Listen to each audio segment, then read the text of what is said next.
सध्या महाराष्ट्रभर पेट्रोल आणि डिझेलचा तुटवडा याच्या अफवा ऐकण्यात येत होत्या, परंतु प्रत्यक्ष आज अहमदपूरच्या पंपावर डिझेलसाठी रांगाच रांगा शेतकऱ्यांच्या लागलेल्या आहेत आणि या रांगा आणि शेतकऱ्यांची चीड या रांगामधून दिसत आहे। राज्याचे मुख्यमंत्री म्हणतात की महाराष्ट्रामध्ये डिझेल पेट्रोलचा तुटवडा नाही आहे, परंतु वास्तवात शेतकऱ्यांना प्रति शेतकरी 2000 रुपयांचं डिझेल या ठिकाणी दिलं जात आहे आणि शेतकरी सांगतायत की 1 एकर फक्त या 2000च्या डिझेलमध्ये ते त्याची नांगरणी डोंगरणी करू शकतात आणि एवढ्याशा अल्पशा पेट्रोलमध्ये त्यांचं भागत नाही आहे। एक शेतकरी 20-20, 30-30 एकरचा मालक आहे आणि जर 2000 रुपयाचं त्यांना डिझेल मिळत असेल तर त्यांनी पेरणी अवघ्या काही तासावर येऊन ठेपलेली आहे। त्यांच्या शेतीच्या मशागतीला हे पडत असलेलं डिझेल पेट्रोल जे कमी पडत आहे याकडे शासन लक्ष देणार आहे का, असा उद्रेक शेतकऱ्यांमधून दिसत आहे। या पंपावरती या लागलेल्या शेतकऱ्यांच्या आणि कॅनच्या रांगाच रांगा आपल्याला या ठिकाणी या पंपावरती दिसत आहेत। अहमदपूरच्या या रिलायन्स पंपावर कमीत कमी 4 ते 5 तासापासून शेतकऱ्यांची लाईन या ठिकाणी लागलेली आहे। प्रत्येक शेतकरी ताटकळत उभा आहे। 2000 रुपयाचं का होईना मला या ठिकाणी डिझेल कसं मिळेल आणि मी एवढ्या 2000च्या डिझेलवर का होईना मी माझ्या शेतीची मशागत करत, अशी या ठिकाणी तळमळीने या ठिकाणी शेतकरी रांगेत थांबलेला दिसतोय। आणि ही शेतकऱ्याची तळमळ सरकार एकीकडे शेतकऱ्यांसाठी अनेक योजना जाहीर करते, परंतु प्रत्यक्षात मात्र त्याची अंमलबजावणी शून्य असते। महाराष्ट्राच्या सरकारला या ठिकाणी शेतकऱ्यांनी अनेक प्रश्न आणि भावना व्यक्त केलेल्या आहेत। या रांगा जर अशाच लागून राहिल्या तर शेतकऱ्यांवर हे आलेले वाईट दिवस कधी संपणार आहेत, असा शेतकरी या ठिकाणी बोलत आहे। या ठिकाणी या पेट्रोलच्या डिझेलच्या पंपावर आलेल्या शेतकऱ्यांच्या या रांगामध्ये आपण शेतकऱ्यांच्या भावना जाणून घेणार आहोत आणि या भावना जाणून घेत असताना शेतकरी काय व्यक्त होत आहे हेही आपण पाहणार आहोत। मी जवळपास 1-2 तासापासून इथे थांबलेले आहे। सध्या पूर्व मशागतीचे कामं चालू आहेत आणि ह्या रांगा जे लागलेले आहेत ते फक्त शेतकऱ्यांच्या ट्रॅक्टरसाठी जे शेती उपयोगी कामासाठीच इथं डिझेलसाठी थांबलेले आहेत। हे बाकीचे मोठे वाहन जे आहेत ते किंवा वाळूसाठी किंवा इतर कुठल्या गोष्टीसाठी थांबलेले नाहीत। तर शेती मशागतीसाठी जर एवढ्या रांगा लागत असतील किंवा एवढी शेतकऱ्यांना परेशानी होत असेल तर भविष्यात जो कृषीप्रधान देश म्हणून जी आपली गणना केली जाते हे खरंच ही वाक्य बरोबर आहेत का किंवा सध्याचे जे शासनाचे धोरण आहेत ती योग्य आहेत का हे विचार करण्याची बाब आहे। आज भारत हा कृषीप्रधान देश आहे, शेतीवर अवलंबून यांची अर्थव्यवस्था आहे असं म्हणलं जातं, पण वास्तवात शेतकऱ्यांना डावलून किंवा शेतकऱ्यांचं जेवढं नुकसान होईल शेतकऱ्याकडे अजिबात लक्ष दिलं जात नाही। ह्या गोष्टी इथं आज शहरवासियांना सुद्धा लक्षात येऊ लागलेत की लहान लहान मुलं घेऊन स्वतःचे पालक आज हे मुलं अक्षरशः ट्रॅक्टरच्या डिझेलसाठी थांबलेले आहेत।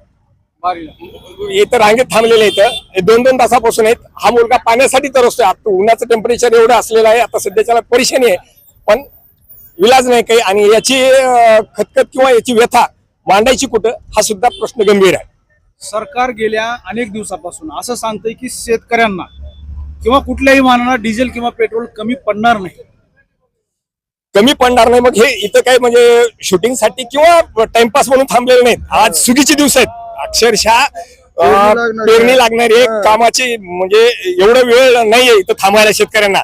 जर समजा इथं जर कुणी म्हणलं 1000 रुपये देतो तू थांब बाबा 1 तास, तर कुठलाही ड्रायव्हर किंवा ट्रॅक्टर मालक अजिबात थांबणार नाही या ठिकाणी। सरकारमध्ये मंत्री असलेले गिरीश महाजन म्हणतात की पेट्रोल पंपावर लागलेल्या रांगा साठेबाजांच्या आहेत आणि साठेबाज आहेत, काय सांगणार? अहो ह्या गोष्टी मीडिया समोर त्यांनी बोलण्याच्या म्हणजे ठीक आहे, त्यांना बोलू शकतील त्यांनी, पण वास्तव ग्राउंड रिपोर्टवर इथं बघायचं काम आहे।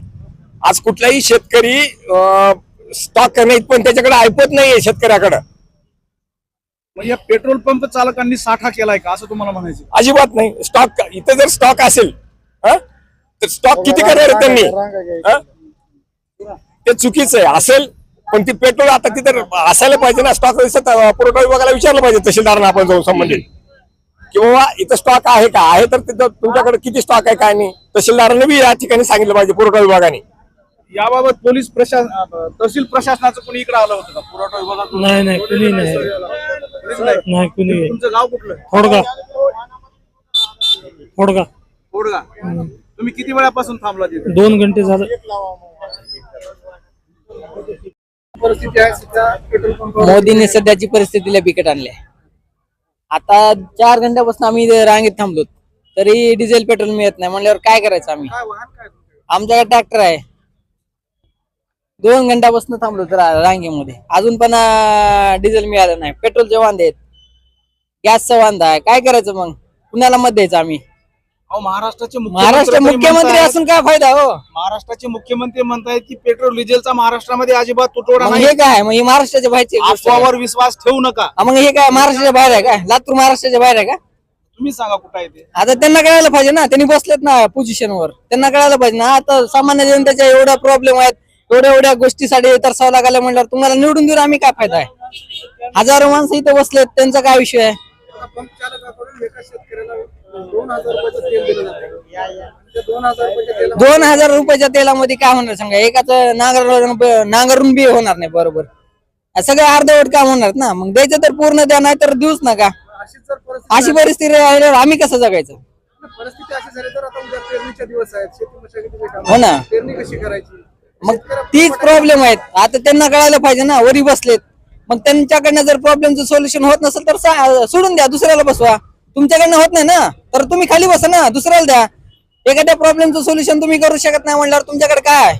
आपणच त्यांना जनतेनेच निवडून दिले ना. मग आता रिझाईन मागते ना, तुमचं क्वालिफिकेशन नाही ना तेवढं. मग तुम्ही आमचे प्रॉब्लेम सॉल्व्ह करू शकत नाही म्हणल्यावर तुम्ही तुमचा अधिकार बी नाही तिथे बसण्याचा. म्हणजे सरकारनं पाय उतार व्हावा असं तुम्हाला म्हणायचं. हा, दुसरं सरकार निवडून द्यायचं.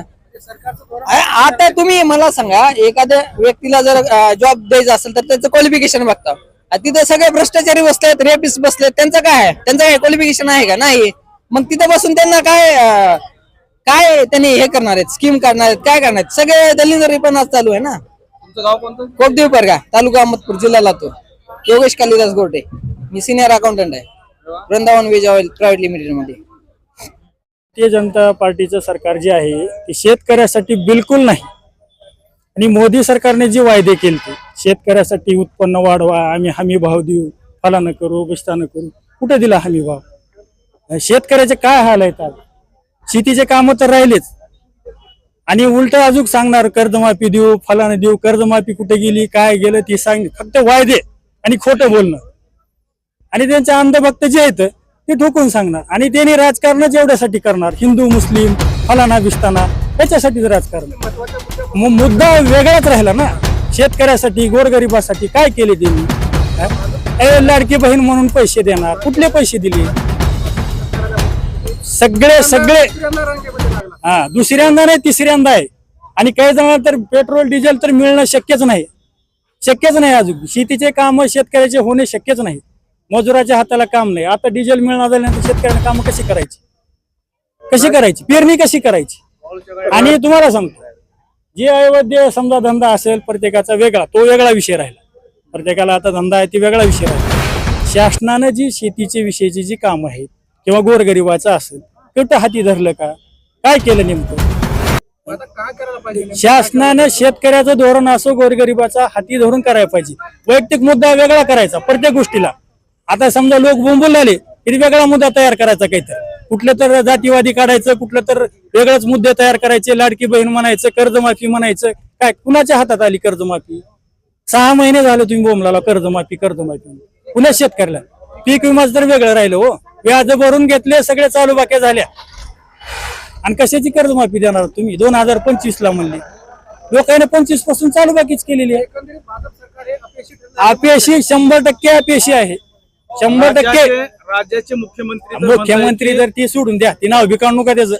की महाराष्ट्रामध्ये पेट्रोल डिझेलचा ते अजिबात मुख्यमंत्र्याचं तुटवडा नावच नाही. काढू नका ना. मुख्यमंत्र्याचं नाव काय अभ्यास करायला म्हणते, काय अभ्यास करायला त्यानं. मुख्यमंत्री झाले ना, अभ्यासच करायला म्हणते. कशाचा अभ्यास करत असेल ती. सरकारमधले मंत्री गिरीश महाजन म्हणतात की काय ते गिरीश महाजन आणि काय नाही. फक्त नेता एकच गडकरी. प्रश्न ऐकून घ्या अगोदर. तुम्हाला सांग असं आहे, सरकारमध्ये असलेले मंत्री गिरीश महाजन म्हणतायत पेट्रोल पंपावर दिसणाऱ्या रांगा ह्या साठेबाजांच्या रांगा आहेत. साठेबाजांचे आहेत. काय उत्तर देणार? त्यांना या म्हणावं की इथं बघायला शेतकरी आहेत का, साठी बाजार आहे का, हाय काळा बाजार आहे का, हाय काय नाही बघा म्हणा येऊन. स्वतः या पाहणी करा. शेतकरीच आहेत का, खरंच कोण आहे ती बघा म्हणा येऊन. आणि नसेल तर त्यांना पुरवठा करा म्हणा. एक बार या म्हणा इथं नांगर हाणाय शेतात किंवा ट्रॅक्टरवर बसून बघा म्हणा काय राहते मशागत. आता पंपावर एसी मध्ये बसून बघता येते काही बी बोलता येते ना. पंपावर तुम्हाला किती दिलं जातं डिझेल? 2000च. किती दिवस पुरतोय तुम्हाला? किती दिवस? एकच दिवस. 2 घंटे. एक बी दिवस नाही. समजा नांगरटी लागल्यावर तर संपला विषय. लय का समजा कमी जास्त शहरामध्ये दररोज तुम्हाला इंधन मिळाले का? कुठं नाही. नाही. किती दिवसाला भेटतं? 3 दिवस 4 दिवस 3 दिवसामध्ये 2000 रुपये. हा 2000च. 3 दिवस ती बी 4 दिवस. 2000 रुपयाच्या तेलामध्ये किती एकर शेती मशागत? किती एकर होणार? 1 एकर 2 एकर लय झालं. हो, बस. तुम्हाला किती किती होणार? एकर शेती आहे? मला 20 एकर आहे. म्हणजे तुम्हाला 20 एकर 20 शेती एकर आहे. 8 दिवस झाले फिरायला. फक्त 20 लिटर तेल मिळाली मला. शहरात अजून 4 स्वतः पंप आहेत. मालक आहे. स्वतः ट्रॅक्टर मालक आहे. या रिलायन्स पंपा व्यतिरिक्त अहमदपूर शहरामध्ये अजून 4 ते 5 पंप आहेत. हा. त्या पंपावर तुम्ही गेला होता का? हो गेलतो की. सर्व काय हाल आहे? 2,000 कुठेही जा 2च. शिरूळ पस्तर गेलोय आम्ही. शिरूळ पस्तर गेलो 500चं तेल.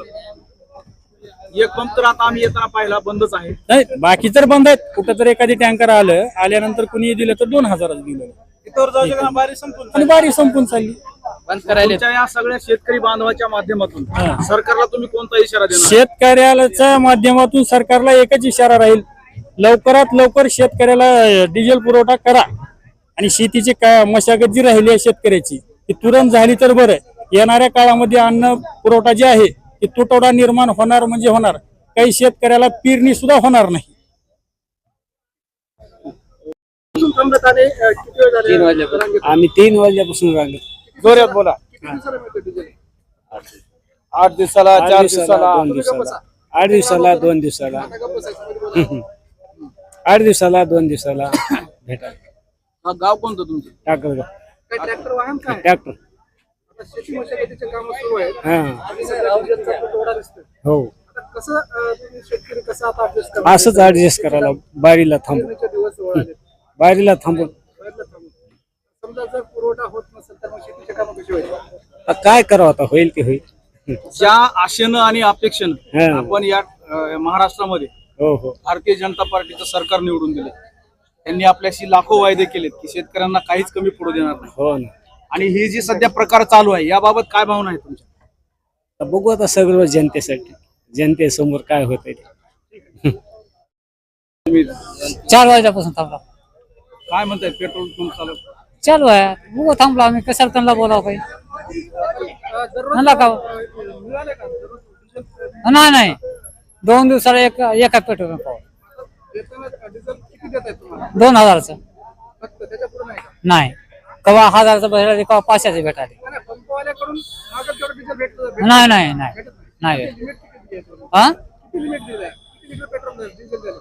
2000चं. 2000. हा शासन तर म्हणतंय 2000. पेट्रोल डिझेलचा अजिबात तुटवडा नाही आहे. मग इथं तुटवडा कसा देत आहे? ते माहित नाही बघा आपल्याला. आम्ही शेतकरी आहो काय माहित नाही. जय हिंद न्यूज मराठीसाठी मी दयानंद वाघमारे, अहमदपूर.